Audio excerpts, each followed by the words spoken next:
Je crois qu'on évalue les forces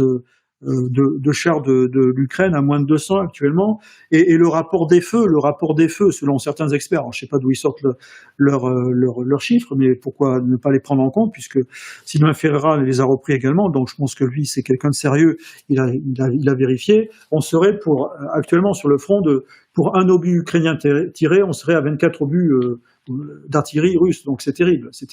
Même s'il y a encore cette... Elle dit 24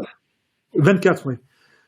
Cet équilibre encore au niveau des drones, alors je dis équilibre relatif parce que c'est un avantage que les Ukrainiens avaient, que maintenant les Russes commencent à prendre également l'ascendant là-dessus, parce que c'est derrière le complexe militaro-industriel russe qui s'est mis en marche de toute manière. C'est qu'en face, il y a des initiatives intéressantes sur le plan militaire et technique, mais on est quand même dans le domaine du bricolage, tu vois. Et même les soutiens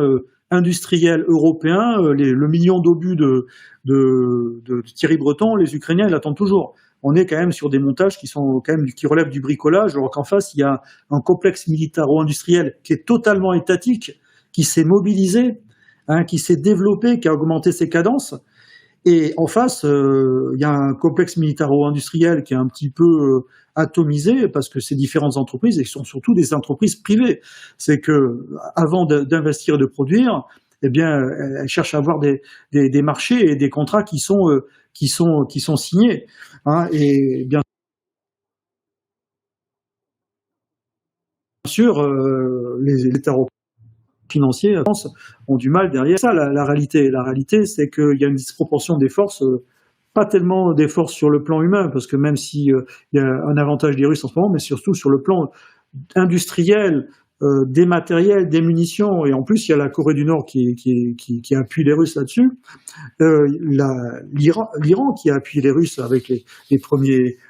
drones gérants, donc, et les Russes sont capables après de reprendre ces matériels-là, de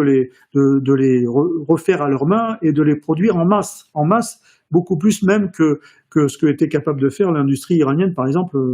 lorsqu'ils ont commencé à livrer ces drones. Donc c'est une guerre d'attrition avec